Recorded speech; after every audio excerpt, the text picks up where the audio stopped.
अस्सलाम वालेकुम नाजरीन, इस एपिसोड के आगाज में हम देखते हैं कहरा में सलाहुद्दीन अय्यूबी अपने साथियों और काजी फाजल के साथ आगे बढ़ रहे होते हैं। लोग उन्हें देखकर कहते हैं, जंगी यहाँ पर क्यों आए हैं? क्या हमने इन्हें निकाल नहीं दिया था? लोगों का इस तरह रवैया देखकर सलाहुद्दीन अय्यूबी कहते हैं, इन सब को हमें कबूल करने पर राजी करना आसान नहीं होगा। तो काजी फाजल कहते हैं, अल्लाह का शुक्र है कि अब आपके पास मोहरबान दस्तावेजात हैं जो खलीफा की तरफ से आपकी खसूसी दावत की तस्दीक करती है। मैंने उन सिपाहियों को भी आने का कह दिया है जो पीछे रह गए थे, लिहाजा फिक्र न करें। तो जवाबन सलाहुद्दीन अय्यूबी कहते हैं, अल्लाह करे लतीफ कोई ऐसी दवा बनाए जो बीमारी में शफायाब हो। तो काजी फाजल कहते हैं, अगर ऐसा हो गया तो फिर कोई ताकत आपको मिस्र से बाहर नहीं निकाल सकती। और फिर सलाहुद्दीन अय्यूबी कहते हैं, अब सबसे अहम चीज हमें ये जानना होगा कि गंदम कहां से और किस से हासिल की जाएगी। तो काजी फाजल कहते हैं, मुझे अब दीवान में जाने की इजाजत नहीं है। मेरे लिए ये जानना मुश्किल हो गया है कि शहवार क्या करने का इरादा रखता है और किस चीज की मनसूबाबंदी कर रहा है। इसी लम्हे कामल उनके पास आता है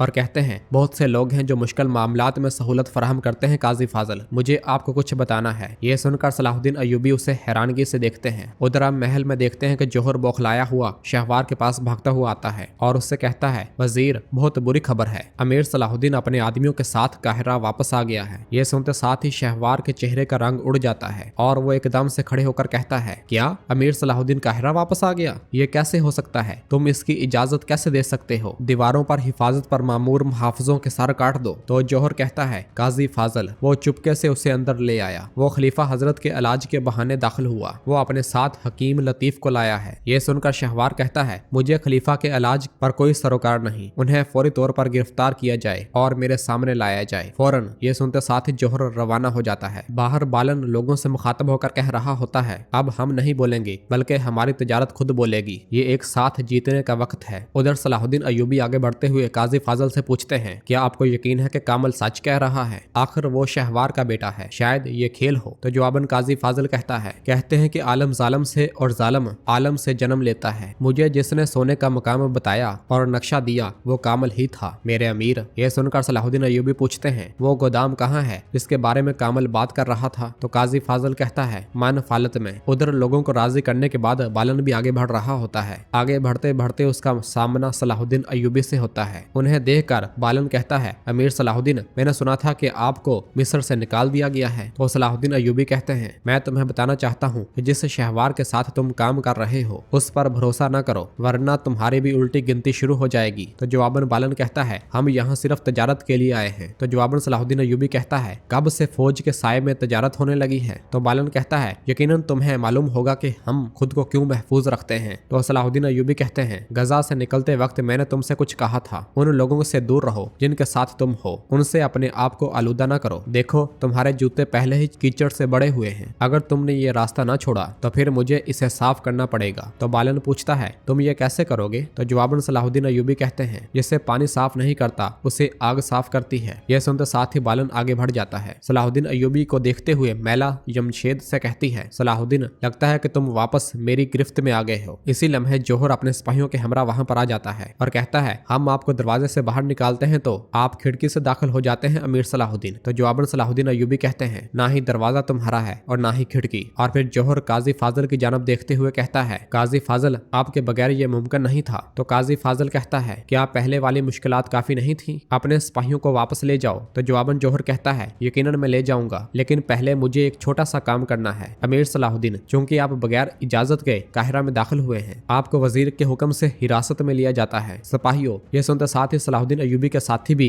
अपनी तलवारें बेनियाम कर लेते हैं और चुकन्ना हो जाते हैं। और सलाहुद्दीन अय्यूबी कहते हैं, तुम्हारे सिपाही गलत शख्स की जानब अपनी तलवारें कर रहे हैं। मुसलमानों की सरजमीन पर जबरदस्ती दाखिल होने वाला वो सलीबी ताजर वो उस जगह खड़ा है। और बालन की जानब इशारा करते हैं, अपने वजीर को मुतला कर देना कि दुश्मन के साथ उसका इत्तेहाद उसका तख्त नहीं बचा सकेगा, उसका अंजाम भी दरगाम जैसा ही होगा, हत्ता के उससे भी बदतर। और फिर जौहर सिपाहियों से कहता है, इसकी मजीद बातें ना सुनो, पकड़ लो इसे। उसके सिपाही जैसे ही आगे बढ़ते हैं तो सलाहुद्दीन अय्यूबी के साथी उन पर अपनी तलवारें तान लेते हैं, जबकि इस दौरान खलीफा हजरत के सिपाही भी वहां पर आ पहुंचते हैं। और कमांडर बुलंद आवाज से कहता है, जौहर अपने सिपाहियों के हमरा पीछे हट जाओ, ये खलीफा का हुक्म है। और जौहर कहता है, और मुझे वजीर का हुक्म है, लिहाजा मुदाखलत मत करो। खलीफा का कमांडर कहता है, अमीर सलाहुद्दीन और इसके साथी खलीफा हजरत के मेहमान बनकर आए हैं और ये उनकी हिफाजत में है। और फिर काजी फाजल कहते हैं, हिफाजत का क्या मतलब है? यकीनन तुम जानते ही होगे जौहर, अब से इनके खिलाफ जो भी तलवारें उठेंगी वो समझो खलीफा हजरत के खिलाफ उठी हैं। और फिर खलीफा का कमांडर कहता है, और इसके अलावा अमीर सलाहुद्दीन और इनके साथियों को बाजार में तजारत का हक भी हासिल है। हर कोई ये अच्छे से जान ले। अगर तुम्हारे पास कहने को कुछ नहीं है तो यहाँ से चले जाओ और अपने आदमियों को वापस ले जाओ। बदतरीन शर्मिंदगी के बाद जोहर वहां से रवाना हो जाता है और खलीफा का कमांडर सलाहुद्दीन अय्यूबी से कहता है, अगर आपको कोई और मुश्किल दरपेश हो तो हम हाजिर हैं। तो जवाब में सलाहुद्दीन अय्यूबी कहते हैं, मेरी तरफ से खलीफा हजरत का शुक्रिया अदा कीजिएगा।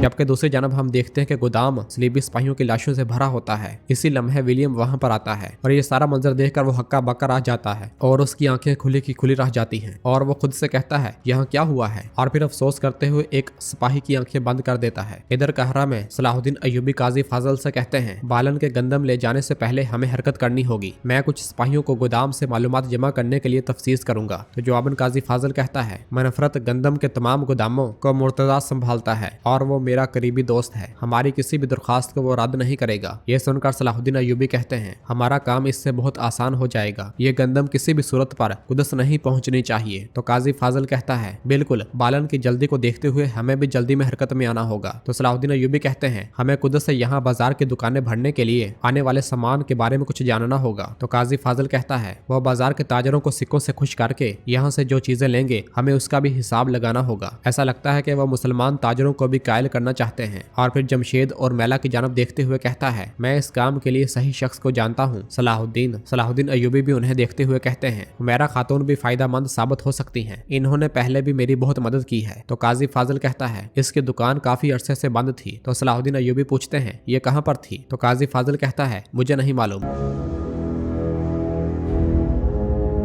इधर शाम में शेरकू सुल्तान से कहता है, सलीबियों के गोदामों में मौजूद गंदम महफूज तरीके से अपने हाथों में ले ली गई है मेरे सुल्तान। और फिर यारुकी कहता है, हमने उनके शोरवीरों की तादाद भी कम कर दी है। ये सुनकर सुल्तान कहते हैं, तो फिर अब दूसरे फ्रीजे का वक्त है। उधर दूसरी जानब कुदस में इमारलेग अपने घर वालों के साथ बैठा खाना खा रहा होता है और कहता है, बहुत जल्द मारिया मलका यहाँ पर आ जाएंगी। ये सुनते साथ ही सबीला बहुत ज्यादा परेशान हो जाती है। इसी लम्हे विलियम भागता भागता वहां पर आता है और कहता है, हमारे गंदम के गोदामों पर हमला हुआ है। बदकिस्मती से हमारे पास जो बाजार में बचा हुआ सामान है उसके अलावा गंदम का एक दाना भी नहीं बचा। ये सुनकर इमारले को बहुत ज्यादा गुस्सा आता है और वो कहता है, सुल्तान नूरुद्दीन। और फिर अपने बच्चों को भी परेशान होता हुआ देखकर कहता है, बालन जल्द अज जल्द मिस्र से आने वाले काफिले को रवाना करेगा। घबराने की जरूरत नहीं, अब लोगों को पुरस्कुन करने का वक्त है विलियम। यह सुनते साथ ही विलियम वहां से चला जाता है। कहरा में सलाहुद्दीन अय्यूबी और काजी फाजल मैला की दुकान पर मौजूद होते हैं। सलाहुद्दीन अय्यूबी मैला और जमशेद से कहते हैं, सलीबियों के साथ हमारी तजारती जंग शुरू हो गई है। मेरी आपसे दरख्वास्त है कि इस जदोजहद में बाजार के तमाम मुसलमान ताजरों को अपने अतराफ में जमा करें। और फिर काजी फाजल जमशेद से कहता है, जमशेद, तुम इस बाजार के सबसे काबिल, सबसे पुराने और सबसे अहम ताजर हो। अगर तुम सिर्फ इतना कह दो कि तुम्हें बालन के अल्फाज पर भरोसा नहीं है तो दूसरे ताजर भी घबरा जाएंगे। ये सुनकर जमशेद कहता है, ठीक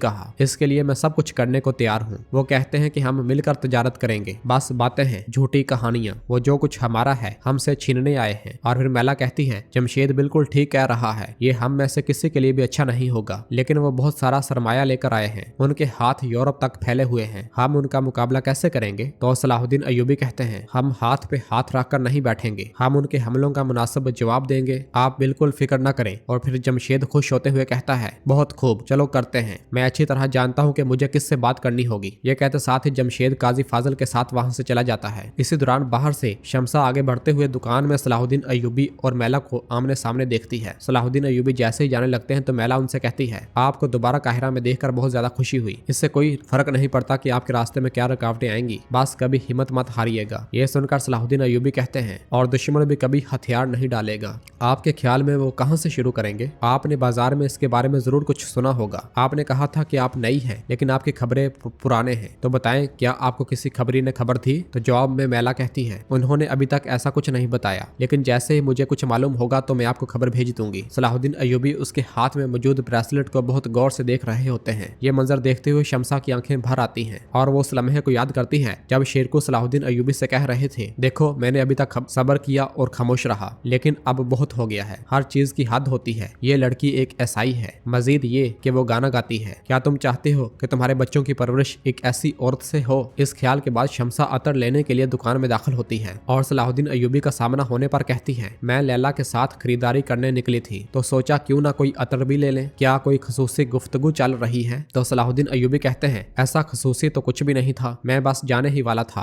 आप आ जाएं। और फिर सलाहुद्दीन अय्यूबी लैला से उसका हाल अहवाल पूछते हैं तो लैला कहती है मैं ठीक हूँ, जब से शमसा बहन आई है अब से यूं ऐसा लगता है कि जैसे सारी दुनिया मेरी ही है। सलाहुद्दीन अय्यूबी जैसे ही जाने लगते हैं तो मैला कहती है मैं आपकी वापस आमद का इंतजार करूंगी। इसके साथ ही सलाहुद्दीन अय्यूबी वहां से चले जाते हैं और मैला शमसा से कहती है शमसा खातून आपने मेरी दुकान पे आकर मुझे शर्फ बख्शा, मैं आपकी मदद कैसे कर सकती हूँ। तो शमसा हैरानगी से कहती है तुम मेरा नाम कैसे जानती हो। तो मैला कहती है क्या ये मुमकिन है कि मैं ना जान पाऊँ, आपकी आवाज और खूबसूरती के पूरे काहिरा में चर्चे हैं। तो शमसा कहती है ऐसा लगता है कि आपने हाल ही में यह दुकान खोली है। तो मैला कहती है बिल्कुल, मैं अतर के मैदान में बहुत मशहूर हूँ, मैंने सुना था कि आपने शहर छोड़ दिया है। तो शमसा कहती है हाँ अब मैं वापस आ गई, मैं अब काहिरा में ही रहती हूँ, मुझे एक अतर चाहिए। मैला उसे एक अतर दिखाती है तो शमसा कहती है ये अच्छा है, मैं यही लूंगी। मैला उससे रकम लेने की बजाय तोहफतन उसे दे देती है। दुकान से बाहर आने के बाद लैला आगे बढ़ते हुए शमसा से पूछती है क्या ये औरत मुसलमान नहीं है। तो शमसा कहती है ऐसा ही लगता है, तुम ये अतर लेकर जाओ, मुझे थोड़ा सा काम है। ये सुनते साथ ही लैला वहां से चली जाती है और शमसा छुपकर मैला की दुकान की जानब देखने लग जाती है। फिर कहती है आइए देखते हैं कि आपकी दुकान में और कौन है, हुमैरा खातून।